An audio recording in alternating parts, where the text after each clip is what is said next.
Oi, eu me chamo Priscila e hoje eu tô aqui para fazer uma demonstração prática da fermentação biológica, mais especificamente a fermentação alcoólica. Mas antes é necessário que a gente fale um pouco mais sobre esse processo de produção energética e de outros também. Bom, de forma geral, os organismos vivos eles necessitam de uma fonte de energia para a manutenção da sua sobrevivência e das suas funções. Essa fonte de energia pode variar entre os organismos, no entanto, o processamento dessas substâncias, desses alimentos, vão culminar na produção de glicose e, consequentemente, na produção de ATP, que é considerada a moeda energética dos organismos. Por exemplo, a ingestão de carne obtida pela caça de um leão e a ingestão e processamento do eucalipto ingerido por um koala vai começar de forma diferente esse processamento desse alimento. No entanto, ao longo dele vai ocorrer a produção de glicose e a produção de ATP que eles vão utilizar como fonte de energia. Então, o que acontece nesses organismos mais complexos e multicelulares na produção de energia através da glicose é um processo aeróbio chamado respiração celular. Esse processo é dividido em 3 etapas, que são a glicólise, o ciclo de Krebs e a fosforilação oxidativa. A glicólise acontece no citosol das células e ela promove a produção de ATP, a liberação de NADH e a produção de piruvato. Na sequência, o piruvato ele é transportado para a mitocôndria, onde ele é oxidado a acetil-CoA, liberando dióxido de carbono e produzindo NADH. Bom, no ciclo de Krebs ocorrem reações cíclicas com o acetil-CoA produzido e liberando dióxido de carbono, produzindo ATP e liberando também NADH e FADH2. Bom, então tanto o NADH quanto o FADH2 do ciclo de Krebs, quanto o NADH das etapas anteriores, são utilizados na terceira etapa da respiração celular, que é a fosforilação oxidativa. Essa é a etapa que produz mais ATP dessa via, produzindo aproximadamente 80% do ATP da respiração celular. Então, essa produção através dessas moléculas de NADH e FADH2 ocorrem porque essas moléculas transportam elétrons pela cadeia transportadora presente na mitocôndria. Então, os elétrons vão passando entre os complexos proteicos da membrana mitocondrial para a produção do ATP ao final. O último aceptor desses elétrons é o oxigênio. Então, por isso que esse processo ele é considerado aeróbio, porque ele necessita da presença de oxigênio. Quando isso não é possível, a glicose, então, ela é degradada de outra forma, e essa forma anaeróbia de degradação da glicose é chamada de fermentação. Então, o que ocorre na fermentação é que o início dela é similar à glicólise, porém, não ocorre as outras etapas já mencionadas. O que acontece é o seguinte, reações que regeneram NAD+. Então, ocorre essa produção inicial do ATP, do NADH e do piruvato, mas não as outras sequenciais. Então, a partir disso, o que pode ocorrer é o seguinte, quando o piruvato é o receptor dos elétrons do NADH, o que acontece é a formação do ácido lático. Então, essa fermentação ela é denominada como fermentação lática. Esse tipo de fermentação é realizado por seres humanos. Por exemplo, nos nossos músculos isso ocorre com frequência, certa frequência, quando não há disponibilidade de oxigênio suficiente, por exemplo, numa corrida. Então, a gente faz esse processo. Ele também ocorre nas nossas hemácias, que são células que não possuem mitocôndrias, então elas não têm a capacidade de fazer a respiração celular. Então, ocorre nelas. Além disso, esse processamento é realizado em bactérias chamadas de acidoláticas, como as dos gêneros Lactobacillus, que são amplamente empregadas na produção de iogurtes e leites fermentados comerciais. Existe ainda a fermentação alcoólica. Por meio dessa fermentação, o receptor dos elétrons do NADH são moléculas de acetaldeído. O acetaldeído ele é produzido a partir do piruvato. Então, quando ele recebe esses elétrons, é formado álcool etílico. Então, durante esse processo é formado o etanol e o dióxido de carbono. Esse processamento não é realizado por seres humanos.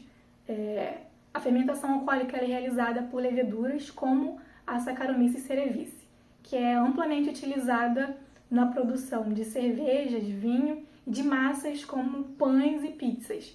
Durante esse processo, ocorre a produção de dióxido de carbono, como eu falei, o que promove, no caso das massas que são fermentadas, o aumento de volume. Então, é comum que durante a produção de pães, por exemplo, se aguarde um determinado tempo para a massa crescer. Esse tempo é o período que é necessário para levedura, no caso a Saccharomyces, que é frequentemente vendida, comercializada como fermento biológico.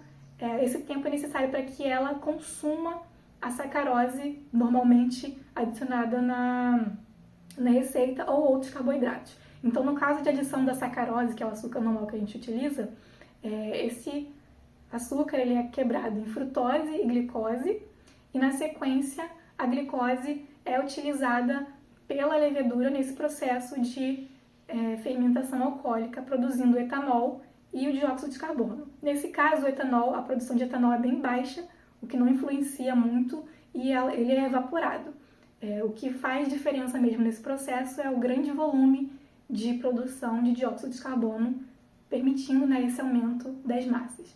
Então, a partir dessa contextualização, já é possível que a gente possa fazer a aplicação desse conhecimento teórico aqui na prática de demonstração da fermentação alcoólica.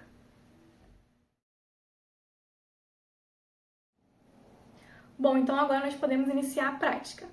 Aqui nós temos já separadas as concentrações ideais do fermento biológico, que é a Saccharomyces cerevisiae, comercializada normalmente em qualquer lugar. Então, em cada uma dessas garrafas, nós temos aproximadamente 3 gramas, que é um terço aproximado do que vem no saquinho de 10 gramas. Então, tem aproximadamente 3,3 gramas em cada uma dessas garrafinhas. Então, o que a gente precisa para essa prática são 3 garrafas pequenas, nesse caso aqui de 250 ml, um sachê de fermento biológico, que foram divididos igualmente em cada uma dessas garrafas. Vamos precisar de 2 colheres de açúcar e 2 colheres de sal, uma para cada garrafa. Em uma delas só vai ter o fermento. E o volume de água que a gente vai utilizar para homogeneizar essa mistura é aproximadamente 80 ml, que é aproximadamente um terço do volume dessa garrafa. Então é importante que isso seja pensado. Um terço do volume da garrafa que vai ser utilizado. Após a homogeneização dessa mistura, o que nós faremos é colocar um balão de gás em cima dessas garrafas aqui, sem a tampa, para observar a reação que vai acontecer. Então, o que é esperado é que ocorra uma produção de dióxido de carbono alta, que vá ser o suficiente para encher essa bola de ar. Isso porque vai acontecer na garrafa onde tem a Saccharomyces cerevisiae, o fermento. Com o açúcar, ocorrer a fermentação alcoólica, fazendo essa liberação do dióxido de carbono. Então, é isso que a gente vai observar a seguir, após a adição desses materiais nas garrafas, e aguardar aproximadamente 15 minutos.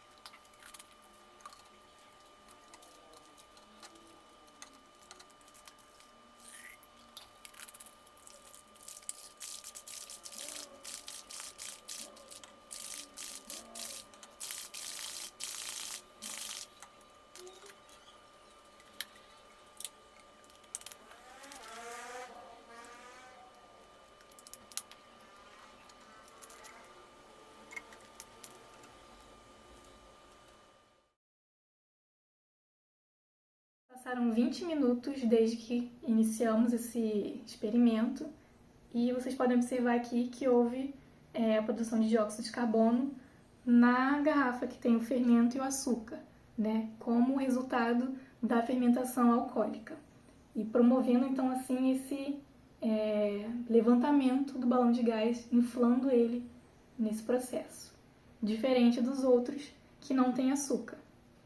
Então, para deixar mais visível, aqui vocês podem observar, né, essa formação aqui de gases dentro da garrafa, diferente das outras. Essa daqui é com sal e essa daqui só tem o fermento. Demonstrando, né, que isso aqui é resultado de fato da fermentação alcoólica realizada pela Saccharomyces. Bom, e com isso a gente pode finalizar o experimento. Espero que vocês tenham gostado dessa experiência e até a próxima.